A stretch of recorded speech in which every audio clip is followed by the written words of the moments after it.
नमस्कार. मी पंजाब डक 2, 3, 4, 5, 6 तारखेपर्यंत असेच वेगवेगळ्या भागात दररोज भाग बदलत विखुरल्या स्वरूपाचा पाऊस पडणार आणि त्याच्यामध्ये गारपिटीचं प्रमाण असणार आहे म्हणून हा अंदाज देखील महाराष्ट्रातल्या शेतकऱ्यांच्याकडे लक्ष येतं. पण राज्यातल्या सर्व शेतकऱ्याला सांगू इच्छुक आहे, आजच्या कंप्लीट 5 दिवस पाऊस येण्यासाठी शिल्लक आहेत. तुम्ही तुमची शेतीची कामे करून घ्या, कारण की राज्यामध्ये 7 ते 14च्या दरम्यान मान्सूनचा पाऊस येणार आहे आणि त्यामध्ये शेतकऱ्याच्या पेरण्या होणार आहे. पण या मान्सूनच्या पावसामध्ये काय होणार आहे, ओढे नाले वाहतील असा पाऊस पडणार आहे, नद्यांना पाणी देखील येणार, पूर देखील येणार आहे म्हणून हा अंदाज लक्षात येतात. पण या मान्सूनच्या पावसात गारपीट कधी नसते, पण यावर्षी या मान्सूनच्या पावसात मात्र 7 ते 14 मध्ये ठिकठिकाणी गारपीट बघायला भेटणार आहे. म्हणजे ह्या मान्सूनच्या पावसामध्ये देखील गारपीट पाहायला भेटणार आहे. वादळी वारं देखील वाऱ्याचा वेग देखील बघायला भेटणार आहे. पाऊस देखील तसाच पडणार आहे. नद्याला पाणी येणार आहे, ओढे नाले खळून वाहणार आहे म्हणून हा अंदाज लक्षात यायचा. तर सांगायचं झालं तर मग ही गारपीट कोणत्या कोणत्या जिल्ह्यात होईल, तर सर्वप्रथम आपण विदर्भ पाहून घेऊ. विदर्भात देखील काय होणार आहे, वर्धा, नागपूर, भंडारा, गोंदिया, चंद्रपूर, यवतमाळ या भागात देखील काय होणार आहे, 7 ते 14 म्हणजे 10 ते 14च्या दरम्यान तिकडं पाऊस पण पडेल आणि गारपीट देखील होईल, ओढे नाले वाहतील म्हणून हे अंदाज पूर्व विदर्भातल्या शेतकऱ्यांना लक्षात येतात. त्याच्यानंतर अमरावती, अकोला, बुलढाणा, यवतमाळ, वाशिम, नांदेड ह्या पट्ट्यातल्या शेतकऱ्याला सांगू इच्छितो की तुमच्याकडे देखील काय होणार आहे, 1 जून ते 5 जून का भाग बदलत पाऊस पडणारच आहे. पण त्या व्यतिरिक्त काय होणार आहे, 7 ते 14 मध्ये जे पाऊस येईल मान्सूनचा, त्याच्यामध्ये पाऊस पण पडणार आहे, गारपीट पण होणार आहे, नदी नाल्यांना पाणी देखील येणार आहे, ओढ्यांना खळखळून वाहणार आहे म्हणून ह्या जिल्ह्यात ह्या पट्ट्यातल्या शेतकऱ्यांना लक्षात येतं.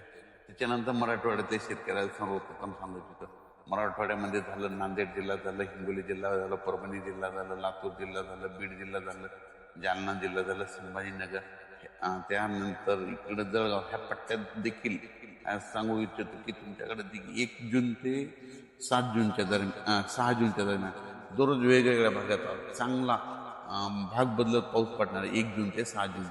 पण त्याच्यानंतर काय होणार आहे, 7 जून ते 14-15 पर्यंत मात्र मोसमी पाऊस मात्र खूप बरसणार आहे, ओढे नाले खळखळून वाहणार आहे आणि त्याच्यामध्ये शेतकऱ्याची पेरणी देखील लागणार आहे म्हणून हा अंदाज देखील शेतकऱ्यांनी मराठवाड्यातल्या त्या सगळे आता जे जिल्ह्याचे नाव सांगितलं त्यांनी लक्षात येतं. त्याच्यानंतर सगळ्यात महत्त्वाचं पश्चिम महाराष्ट्रामध्ये सगळ्यात महत्त्वाचं अहिल्यानगर झालं, त्याच्यानंतर सातारा, सांगली, सोलापूर, कोल्हापूर, पुणे, त्या पुणेकरांना देखील या आता मोसमी पावसामध्ये गारपीट बघायला भेटणार. पुण्याच्या पूर्व भाग म्हणजे बारामतीकडं देखील खूप गारपीट पाहायला भेटणार आहे, इकडं सांगलीकडे देखील गारपीट पाहायला भेटणार आहे, सोलापूरकडे गारपीट पाहायला भेटणार आहे, लातूरला जास्त गारपीट पाहायला भेटणार आहे, सगळ्यात जास्त बीड जिल्ह्यात देखील सगळ्यात जास्त गारपीट पाहायला भेटणार आहे.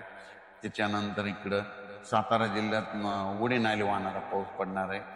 त्याच्यानंतर इकडं अहिल्यानगरमध्ये देखील पाऊस पण पडणार आहे, गारपीट पण होणार आहे, ओढे नाले देखील वाहणार आहे म्हणून 1 ते 5 ही अंदाज भाग बदलत घ्यायचा. त्यानंतर 7 ते 14 मध्ये देखील मान्सूनचा पाऊस पडणार आहे म्हणून ही देखील लक्षात येतं. त्याच्यानंतर उत्तर महाराष्ट्राकडे नाशिक, नंदुरबार, धुळे जिल्ह्यात त्या भागात देखील काय होणार, तिकडे देखील पाऊस पण पडणार आहे आणि काही काही भागात गारपीट पण होणार आहे म्हणून अंदाज लक्षात येतं. त्याच्यानंतर ते कोकणपट्टी, घाटमाता परिसर माता तिकडे मुसळधार पाऊस ते चालूच राहणार आहे म्हणून ते कोकणपट्टीच्या विभागातले अंदाज त्यांनी देखील लक्षात येतात. पण राज्यात सांगायचं झालं तर 1, 2, 3, 4, 5 तारखेपर्यंत दररोज विखुरलेल्या स्वरूपाचा भाग बदलत पाऊस पडणार आहे, त्याच्यामध्ये गारपिटीचं प्रमाण असणार आहे, वाऱ्याचं प्रमाण असणार आहे म्हणून स्वतःची काळजी घ्या, पाळीव प्राण्याची काळजी घ्या. पण त्याच्यानंतर मात्र 7 जुलै ते 15 जुलै आपलं 7 जून ते 15 जूनच्या दरम्यान जे मान्सूनचा पाऊस येईल त्यामध्ये मात्र पाऊस देखील जास्त पडणार आहे, गारपीट देखील राहणार आहे, ओढे नाल्याला पाणी देखील येणार आहे म्हणून हा अंदाज लक्षात. आणि जमिनीमध्ये जर ईदभर ओल गेली तर तुम्ही तुमचा पेरणीचा निर्णय घेऊ शकता. धन्यवाद.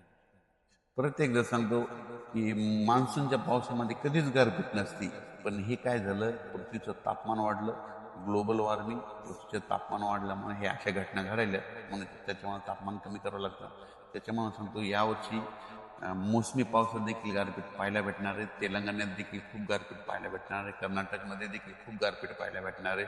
त्याच्यानंतर धाराशिव जिल्हा, त्यामध्ये कर्नाटक तेलंगणा त्या भागात जास्त असल्यामुळं धाराशिव, लातूर त्या बॉर्डरवर असल्यामुळं सोलापूर, सांगली ह्या पट्ट्यात देखील गारपीट पाहायला भेटणार आहे, म्हणून हा अंदाज लक्षात घ्यायचा.